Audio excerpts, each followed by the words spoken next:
A Vaughan man is facing charges after a series of incidents over the last 11 months, both in downtown Toronto and one out in Mississauga at Lakeshore and Highway 10. And the accusations are disturbing.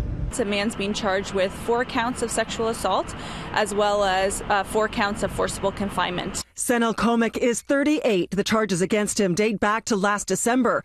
Comic is an Uber driver. In the first 2 cases, which occurred in December and then April, the MO was identical.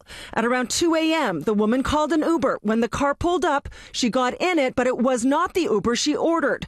She was taken to an area and sexually assaulted. The third incident happened in July in Peel region. Comic is alleged to have offered a woman a ride who was sitting outside a restaurant.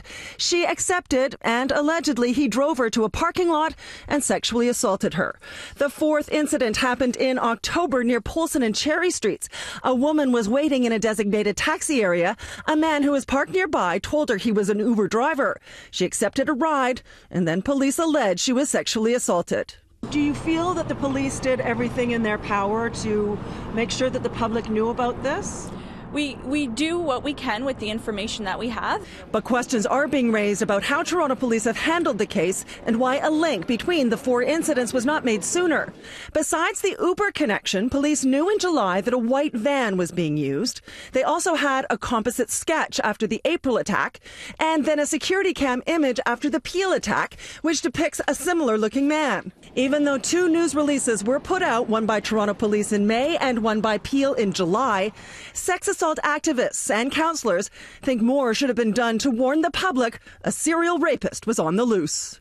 What is the responsibility to the police to alert us when they're starting to see trends? So they're starting to see trends in it where someone pretends to be the Uber driver but actually isn't the real one that they're supposed to have, then takes them to a secluded area and sexually assaults them. Even the first 2 should raise alarm bells. The Toronto police are supposed to be the gold standard around sexual violence. Farah Khan says it's important to adequately warn the public because when one or several women come forward, that could make other people feel safe enough to come forward as well.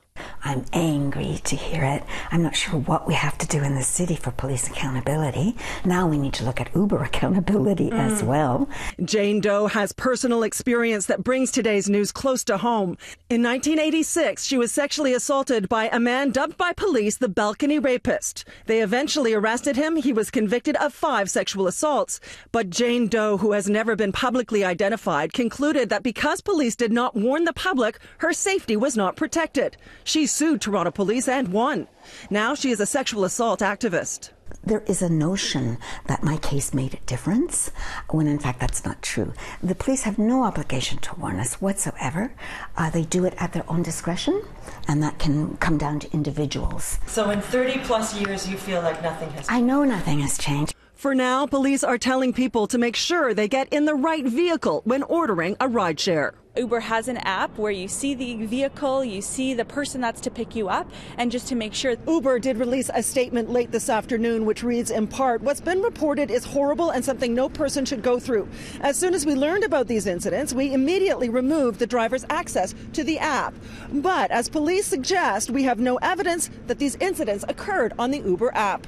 Senel Comic has been released on bail. He appears in court again next Tuesday. I'm Pam Seatle, City News.